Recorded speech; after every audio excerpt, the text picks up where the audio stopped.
Hello दोस्तों, कैसे हो आप लोग। उम्मीद करता हूँ आप और आपका परिवार बेहतर और बढ़िया होगा और टीजीटी हिंदी की तैयारी आपकी बहुत अच्छे से चल रही होगी। पार्ट 1 पार्ट 2 में इसका डाल चुका हूँ। आदिकाल से प्रीवियस ईयर में क्या क्या क्वेश्चन बने हैं सारे कुछ देखेंगे और हर वीडियो में मैं आपको बताता हूँ कि ये जो सीरीज़ मैंने चालू की है ये प्रीवियस ईयर की सीरीज़ चालू की है और इसमें जो भी क्वेश्चन पूछे गए हैं, चाहे वो पीजीटी के हों हिंदी सब्जेक्ट से, चाहे वो टीजीटी के हों, चाहे वो एलटी के हों, किसी भी एग्ज़ाम में पूछे गए हों, सारे क्वेश्चन हम कवर करेंगे। वीडियो को फुल वॉच करना है और अपने डाउट्स को क्लियर करना है। इतिवृत्त और आलोचना का समवेत रूप होने से वह इतिहास आज भी प्रकाश स्तंभ बना हुआ है। इस कथन में जिस इतिहास की ओर संकेत किया गया है उसके लेखक का नाम बताइए। आचार्य रामचंद्र शुक्ल इसका बिल्कुल करेक्ट आंसर हो जाएगा। पीजीटी परीक्षा 2021 में इसको पूछा गया है। आपको याद रखना है कि आचार्य रामचंद्र शुक्ल हिंदी साहित्य का इतिहास ग्रंथ के संदर्भ में कहा गया है। हिंदी साहित्य का इतिहास किसने लिखा है? आचार्य रामचंद्र शुक्ल ने लिखा है। शुक्ल जी ने हिंदी साहित्य के इतिहास को सर्वप्रथम वैज्ञानिक ढंग से विधेयवादी पद्धति के द्वारा लिखा गया है। आगामी एग्जाम में या नेक्स्ट आपसे ये पूछा जा सकता है कि आचार्य रामचंद्र शुक्ल जी ने जो कौन सी पद्धति के अनुसार अपने उसको लिखा है, तो विधेयवादी पद्धति के द्वारा लिखा है। नेक्स्ट क्वेश्चन देखते हैं। 2 नंबर क्वेश्चन है, किस विद्वान ने हिंदी साहित्य के प्रारंभिक काल को वीरगाथा काल का नाम दिया है?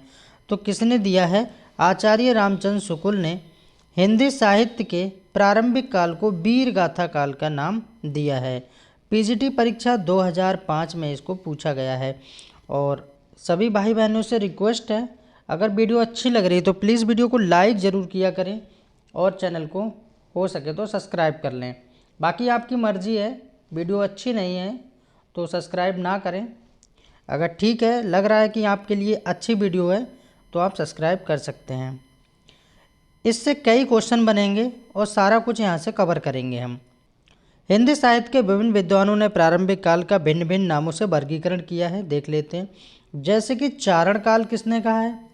तो डॉक्टर जॉर्ज ग्रेसन ने इसको चारण काल दिया है। आरंभिक काल किसने कहा है? तो मिश्र बंधु ने कहा है। प्रारंभिक काल किसने कहा है? तो डॉक्टर गणपति चंद्र गुप्त ने कहा है।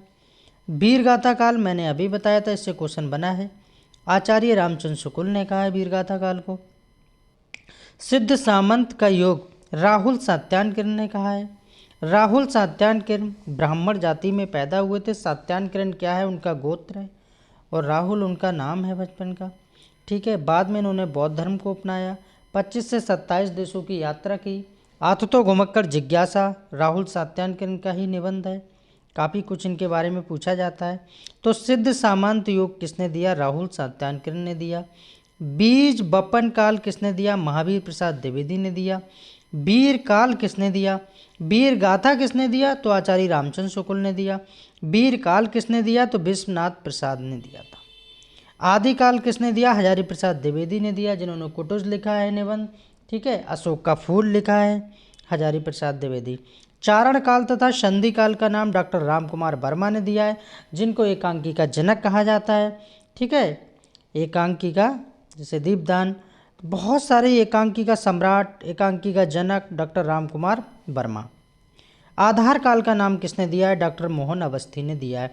ये सारे के सारे डाउट्स आपको क्लियर करना है और आप स्क्रीनशॉट ले सकते हैं। ज़रूर इससे एक क्वेश्चन आपको यहाँ से देखने को 100% मिलेगा। कोई से भी काल किसी से भी पूछा जा सकता है। बस ज़रूरत क्या है, इसको ध्यान में रखना है आपको कि कोई भी बस भूलना नहीं है। नेक्स्ट क्वेश्चन देखते हैं। हिंदी साहित्य के आदिकाल को चारण काल किसने कहा है? अभी मैंने बताया, देखो सारे क्वेश्चन वहीं से बनना चालू हो गए। जॉर्ज ग्रेसन, ये एनबीएस टीजीटी 2022 में ही पूछा गया है। ज़्यादा पुराना क्वेश्चन नहीं है, ओल्ड न्यू है एकदम 2022। और टीजीटी का फॉर्म भी 2022 में पड़ा है। परीक्षा कब हो रही है? अप्रैल 2025 में हो रही है। तो चारण काल किसने कहा है? जॉर्ज ग्रेसन ने कहा है। व्याख्या के रूप में हम आपको समझा चुके हैं। नेक्स्ट क्वेश्चन देखते हैं। आदिकाल को आधार काल किसने कहा है? सब कुछ उसमें दिया था। ठीक है, आदिकाल को आधार काल किसने कहा है? तो डॉक्टर मोहन अवस्थी ने कहा है, ये आपको याद रखना है।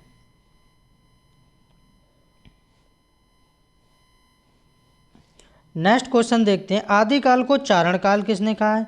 आदिकाल को चारण काल किसने कहा है? डॉक्टर रामकुमार वर्मा ने कहा है, जिनको एकांकी का जनक कहा जाता है, हमने बताया था। उत्तराखंड पीजीटी 2020 में ही इस क्वेश्चन को पूछा गया है। आदिकाल को चारण काल किसने कहा है? डॉक्टर रामकुमार वर्मा ने कहा है। नेक्स्ट क्वेश्चन देखते हैं, आदिकाल के नामकरण से संबंधित कौन सा युग्म अशुद्ध है यानी इनकरेक्ट है? ठीक है, बीज वपन काल किसने कहा है? मिश्र बंधु। ठीक है, ये गलत है, अशुद्ध हमसे पूछा जा रहा है। सिद्ध सामंत युग राहुल सात्यान किसने दिया है? बताया था। संधि काल एवं चारण काल डॉक्टर राजकुमार वर्मा जी ने दिया था। वीरगाथा काल आचार्य रामचंद्र शुक्ल ने दिया था। और आश्रम पद्धति प्रवक्ता परीक्षा 2009 में इसको पूछा गया है। और अभी मैंने जो व्याख्या करवाई थी उसमें बीज वपन काल को किस नाम से क्या नाम दिया गया था वो आपको कमेंट में बताना है, क्योंकि यहाँ पर अशुद्ध पूछा गया है, गलत पूछा गया है, तो मिश्र बंधु गलत हो जाएगा। कमेंट में आपको बताना है कि 6 का आंसर ये होगा सही वाला। नेक्स्ट क्वेश्चन देखते हैं, हिंदी साहित्य के प्रथम काल को वीर काल किसने कहा है? अब यहाँ पर वीर गाथा नहीं पूछा जा रहा है, वीर काल पूछा जा रहा है। तो विश्वनाथ, वीर से याद रखो विश्वनाथ प्रसाद, वीर से याद रखो विश्वनाथ प्रसाद मिश्र, यानी कि हिंदी साहित्य के काल को वीर काल किसने कहा है? विश्वनाथ प्रसाद मिश्र ने कहा है। एनबीएस प्रवक्ता परीक्षा 2014 और टीजीटी परीक्षा 2003, इन सब में ये क्वेश्चन पूछा गया है। नेक्स्ट क्वेश्चन देखते हैं, हिंदी के प्रारंभिक काल को वीरगाथा काल किसने कहा है? देखिए अभी बताया था आचार्य रामचंद्र शुक्ल, टीजीटी 2009। कितनी बार क्वेश्चन रिपीट हुआ है? नेक्स्ट क्वेश्चन देख लेते हैं, आदिकाल को वीरगाथा काल किसने कहा है? आचार्य रामचंद्र शुक्ल। कितनी बार क्वेश्चन आ रहा है? वही रिपीट हो रहे हैं क्वेश्चन। ठीक है, और टीजीटी 2011 में इसको पूछा गया है। नेक्स्ट क्वेश्चन देखते हैं, हिंदी साहित्य के आदिकाल के लिए सिद्ध सामंत युग का नाम किसके द्वारा दिया गया है? हिंदी साहित्य के आदिकाल के लिए सिद्ध सामंत युग किसके नाम से दिया गया है? तो राहुल सात्यान किरण के नाम से दिया गया है, जिनके बारे में मैंने अभी बताया था। आततो घुमक्कर जिज्ञासा ये लिखा है निबंध इन्होंने राहुल सात्यान किरण ने। आश्रम प्रवृत्ति परीक्षा 2009, 2004, 2017, 2001, देखिए कितनी बार इस क्वेश्चन को पूछा गया है। जीआईसी में पूछा गया है, पीजीटी में पूछा गया है, आश्रम पद्धति में पूछा गया है और टीजीटी में पूछा गया है। चलिए नेक्स्ट क्वेश्चन देखते हैं, आदिकाल को बीज वपन काल का नाम किसने दिया है? तो आचार्य महावीर प्रसाद द्विवेदी जी ने इसको दिया है। नेक्स्ट क्वेश्चन देखते हैं, हिंदी साहित्य के प्रथम काल को आदिकाल का नाम किसने दिया है? तो डॉक्टर हजारी प्रसाद द्विवेदी जी ने दिया है, कुटुज निबंध जिन्होंने लिखा है। नेक्स्ट क्वेश्चन देखते हैं, हिंदी साहित्य के प्रारंभिक काल का आदिकाल नामकरण किसने किया? वही क्वेश्चन बार बार घुमा के पूछा जा रहा है, तो डॉक्टर हजारी प्रसाद द्विवेदी को याद रखना है। ये तो अभी बीपीएससी ने भी पूछा है, देखिए बिहार, और पीजीटी परीक्षा दिसंबर 2023 बिल्कुल। और ये वीडियो अभी मैं बना रहा हूँ तो ये दिसंबर माह ही चल रहा है, लगभग 1 साल पहले की बात है 2023, और अब 24 चल रही है। तो हिंदी साहित्य के प्रारंभिक काल का आदिकाल किसने? डॉक्टर हजारी प्रसाद द्विवेदी को याद रखना है। आदिकाल को आदिकाल का नाम किसने दिया था? ये क्वेश्चन बहुत ही अच्छा है और कई बार रिपीट हुआ है। तो आदिकाल को आदिकाल का नाम किसने दिया है? डॉक्टर हजारी प्रसाद द्विवेदी ने दिया है। आदिकाल को आदिकाल का नाम डॉक्टर हजारी प्रसाद द्विवेदी ने दिया, ये भी बीपीएससी ने ही पूछा है।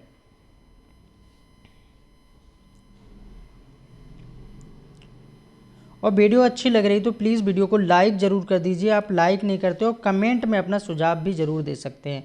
निम्नलिखित में से कौन सा आदिकाल का नहीं है? कौन नहीं है यहाँ पर? वीरगाथा काल बिल्कुल है, चारण काल बिल्कुल है, सिद्ध सामंत काल बिल्कुल है, गद्य काल जो है आदिकाल में नहीं आता है। नेक्स्ट क्वेश्चन देखते हैं, आदिकाल को प्रारंभिक काल का नाम किसने दिया था? आदिकाल को प्रारंभिक काल का नाम किसने दिया था? डॉक्टर जॉर्ज ग्रेयर्सन और मिश्रबंधु और द्विवेदी और हजारी प्रसाद द्विवेदी, इनमें से किसी ने नहीं दिया था। तो ये क्वेश्चन यहाँ से इनवैलिड में चला जाता है। ठीक है, 2013 में पूछा गया था। डॉक्टर गणपति चंद्र गुप्त ने हिंदी साहित्य इतिहास ग्रंथ हिंदी साहित्य की वैज्ञानिक इतिहास में आदिकाल को प्रारंभिक काल का नाम दिया था, और ये नाम डॉक्टर गणपति चंद्र गुप्त ने कहीं दिया है, यानी कहीं नहीं दिया, इसलिए इस क्वेश्चन को यहाँ से आयोग ने हटा दिया है। ठीक है, बाकी आप याद रख सकते हैं अपनी जानकारी के लिए, क्या नाम बताया मैंने, डॉक्टर गणपति चंद्र गुप्त ने प्रारंभिक काल का नाम दिया है। नेक्स्ट देखते हैं, हिंदी साहित्य का वैज्ञानिक इतिहास के लेखक कौन है, तो कौन हो जाएगा, गणपति चंद्र गुप्त हो जाएगा। हिंदी साहित्य का वैज्ञानिक इतिहास के लेखक, वैज्ञानिक इतिहास के लेखक गणपति चंद्र हो जाएगा। गोरखनाथ का समय 11वीं शताब्दी है, ये मान्यता किस विद्वान की है, ये किसने माना है, तो कौन से विद्वान हैं, पीताम्बर दत्त ने ये माना है। इनके बारे में क्वेश्चन और बन सकता है, चलिए थोड़ा सा जान लेते हैं। डॉक्टर पीताम्बर दत्त बड़स्थल गोरखनाथ का समय 11वीं शताब्दी मानते हैं। राहुल सात्यायनकर ने गोरखनाथ का समय 845 ईस्वी माना है, जबकि राम कुमार वर्मा ने 13वीं शताब्दी माना है एवं हजारी प्रसाद द्विवेदी ने 9वीं शताब्दी माना है। पीताम्बर दत्त ने गोरखनाथ के ग्रंथों का संपादन गोरखवाणी शीर्षक से किया है, ये बात भी ठीक है, पूछा जा सकता है कि गोरखनाथ के ग्रंथों का संपादन किस शीर्षक से किया गया है, तो गोरखवाणी से किया गया है। चलिए नेक्स्ट क्वेश्चन देखते हैं। सूची 1 को सूची 2 से मिलाना है यहाँ पर, ठीक है। आचार्य रामचंद्र शुक्ल ने क्या काम, कौन सा युग दिया है, तो वीरगाथा काल दिया है, ऐसे मिलाना है, अभी बताया था। डॉक्टर हजारी प्रसाद द्विवेदी ने कौन सा युग दिया है, डॉक्टर हजारी प्रसाद द्विवेदी ने आदिकाल, ठीक है। राहुल सात्यायनकर ने क्या दिया है, तो राहुल जी ने सिद्ध सामंत युग दिया है, और बचा मिश्र बंधु, तो ये इससे चला जाएगा, ठीक है, इस तरह ध्यान रखना है।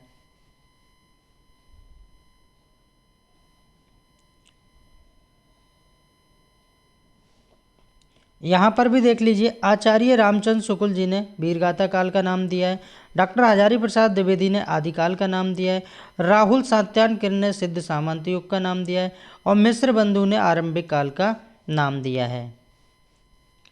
इनमें से किस साहित्यकार ने अपने इतिहास ग्रंथ में हिंदी के गद्य साहित्य को गद्य का आविर्भाव और गद्य का विवर्तन और गद्य का प्रसार और गद्य की वर्तमान गति नामक खंडों में विभक्त करके विवेचित किया है, तो किसने किया है। सबसे ज़्यादा क्वेश्चन हिंदी टीजी में आचार्य रामचंद्र शुक्ल जी से बहुत पूछे जाते हैं, अच्छे से पढ़ लेना है। जीआईसी की बात हो रही है, प्रवक्ता परीक्षा 2017।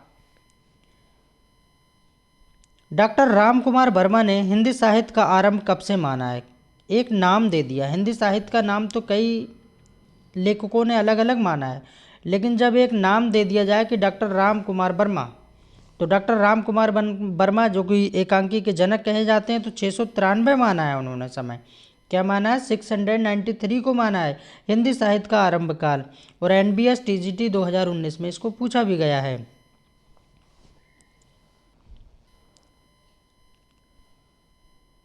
नेक्स्ट देखते हैं, बौद्ध धर्म से जुड़े हुए साहित्य की भाषा क्या है। बौद्ध धर्म से जुड़े हुए तो वैदिक संस्कृत, पाली या लौकिक संस्कृत, प्राकृत, तो पाली बिल्कुल सही हो जाएगा। यानी बौद्ध धर्म से जुड़े हुए साहित्य की भाषा क्या है, तो पाली है। PGT 2002 में इसको पूछा गया है। और बौद्ध धर्म के प्रवर्तक अगर पूछे जाएं तो याद रखना है 563 ईसा पूर्व जन्म हुआ है, याद रखना है महात्मा बुद्ध, ठीक है, महात्मा बुद्ध को याद रखना है। प्राकृत भाषा के विविध रूप, उसमें पाली प्राकृत का संबंध बौद्ध धर्म के ग्रंथों और अर्धमागधी का संबंध जैन धर्म के ग्रंथों से मिलता है। जैन धर्म का भी आपको याद रखना है, बौद्ध धर्म का भी याद रखना है। अर्धमागधी का संबंध जैन धर्म के ग्रंथों से मिलता है। जहाँ जहाँ बौद्ध धर्म का प्रचार हुआ वहाँ वहाँ पाली भाषा पहुँची। कौन सी भाषा, पाली भाषा। और जैन धर्म के साथ अर्धमागधी प्राकृत भाषा को साहित्यिक महत्व की रचना में पश्चिम से अधिक प्राप्त हुआ, और उसमें भी विशेष रूप से महाराष्ट्र प्राकृत का प्रधान केंद्र रहा। तो अगर जैन धर्म की बात आए तो प्राकृत को याद रखना है, बौद्ध धर्म की बात आए तो पाली भाषा को याद रखना है। चलिए नेक्स्ट क्वेश्चन देखते हैं, निम्नलिखित में से अपभ्रंश प्रभावित हिंदी रचना कौन सी है। तो भारतेश्वर बाहुबली रास ये रचना अपभ्रंश प्रभावित हिंदी रचना है। ये 2004 में पूछा गया है पीजीटी में। थोड़ा इसके बारे में जान लेते हैं क्योंकि व्याख्या भी आना चाहिए, क्वेश्चन यहीं से बनते हैं। अपभ्रंश में रास नामक पहली सरस कृति भरतेश्वर बाहुबली रास जो कि 1884 ईस्वी में लिखी गई है। मुनि जिन विजय ने इस ग्रंथ को जैन साहित्य की रास परंपरा का प्रथम ग्रंथ माना है और इसकी रचना शालिभद्र सूरी ने की थी। शालिभद्र सूरी ने पंच पांडव चरित्र रास की भी रचना की है। ये क्वेश्चन पूछा हुआ है, याद रखना है आपको।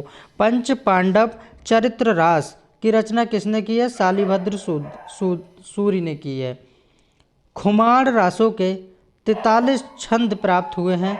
किसके? खुमार रासों के 43 छंद प्राप्त हुए हैं। ढोला मारूरा दूल्हा के कवि कल्होल है। ढोला मारूरा दूल्हा और अपने मूल रूप में उपलब्ध नहीं है और ये लोक काव्य दोहाबद्ध है और मौखिक परंपरा में सुना जाता है। नेक्स्ट क्वेश्चन देखते हैं। अपभ्रंश प्रभावित हिंदी रचना कौन सी है? अपभ्रंश प्रभावित हिंदी रचना कौन सी है? तो भारतेश्वर बाहुबली रास की अभी बताया, ये सही हो जाएगा। नेक्स्ट देखते हैं। शालिभद्र सूरी की रचना कौन सी है? भारतेश्वर बाहुबली रास है, ये भी व्याख्या में देखा था। नेक्स्ट देखते हैं। पंच पांडव चरित्र रास के रचयिता कौन है? तो शालिभद्र सूरी है। ये क्वेश्चन भी पूछा गया है 2015 में। और 11वीं शताब्दी में रचित लोक भाषा काव्य क्या है? तो क्या हो जाएगा? ढोला मारूरा दूल्हा हो जाएगा, दूहा हो जाएगा, ये याद रखना है। नेक्स्ट क्वेश्चन देखते हैं। अपभ्रंश शब्द का सबसे पहले उल्लेख किसने किया था? तो किसने किया था? अपभ्रंश का सबसे पहले उल्लेख किसने किया था? अच्छा क्वेश्चन है। अपभ्रंश शब्द का सबसे पहले उल्लेख किसने किया था? तो पतंजलि ने किया था। दिल्ली केंद्रीय विद्यालय पीजीटी परीक्षा 2015 में इसको पूछा गया है। अपभ्रंश शब्द का सबसे पहले उल्लेख महाभाष्यकार पतंजलि ने किया है, जिससे पता चलता है कि संस्कृत या साधु शब्द के लोक प्रचलित विविध रूप अपभ्रंश कहलाते हैं। अबहट भाषा से तात्पर्य किसका है? ग्रामीण अपभ्रंश से है, ये याद रखना है। अबहट में शिक्षा केंद्र के लिए कौन सा रूप मिलता है? तो शिक्षा का रूप मिलता है। किसका? शिक्षा का रूप मिलता है। अबहट में शिक्षा केंद्र के लिए कौन सा रूप मिलता है? शिक्षा का रूप मिलता है। राहुल सात्यायन के अनुसार चार्या गीत और दोहा कोश की रचना करने वाले पहले बौद्ध सिद्ध कौन थे? राहुल सात्यायन तो सरहपा को माना गया है, सरहपा को।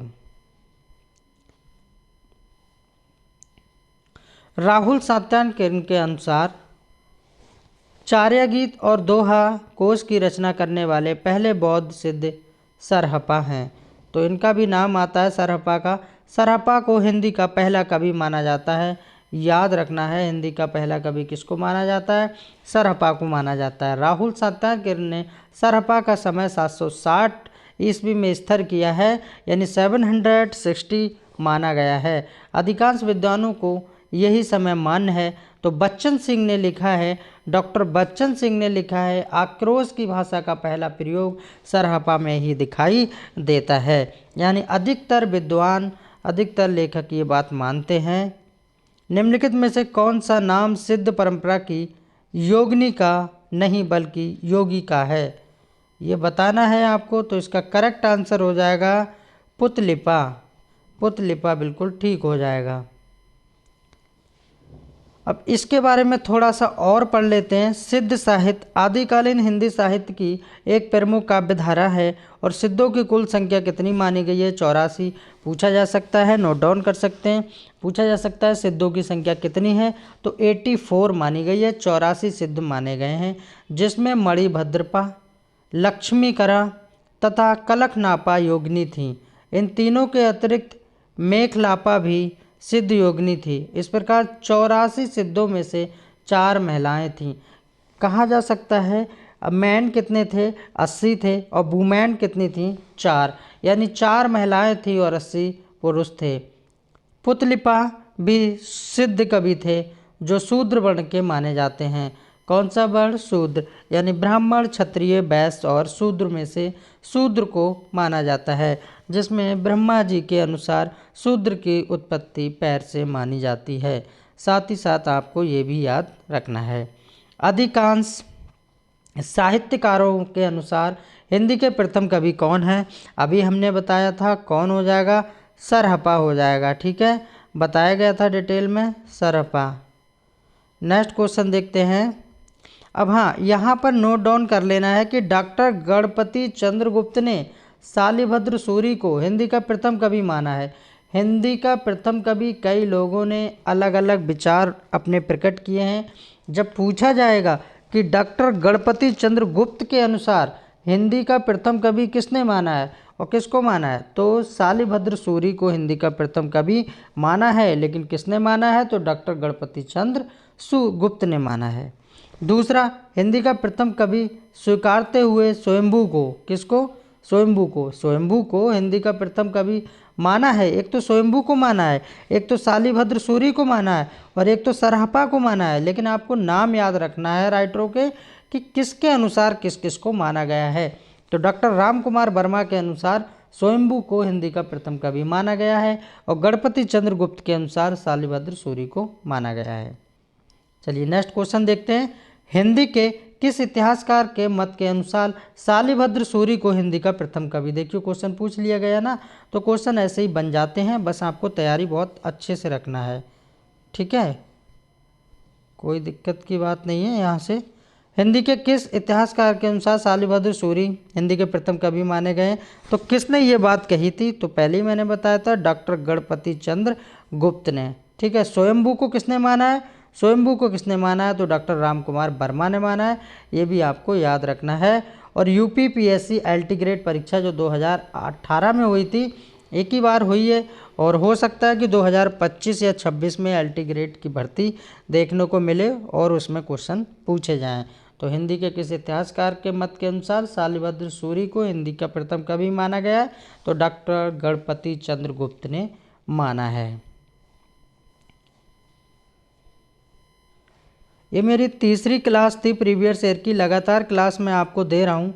अगर वास्तव में मेरा पढ़ाया हुआ अच्छा लग रहा है या ख़राब लग रहा है तो कमेंट के माध्यम से अपना सुझाव हमें दे सकते हैं, क्योंकि हम भी देखो आपके ही जैसे हैं। फिलहाल तो हम इंटर कॉलेज में पढ़ा रहे हैं, हम भी टीचर ही हैं और हम सोच रहे हैं कि आपका जो है सिलेक्शन हो जाए, बहुत अच्छी बात है। और इसलिए आपको अच्छे से अच्छा मटेरियल हम देने की कोशिश कर रहे हैं।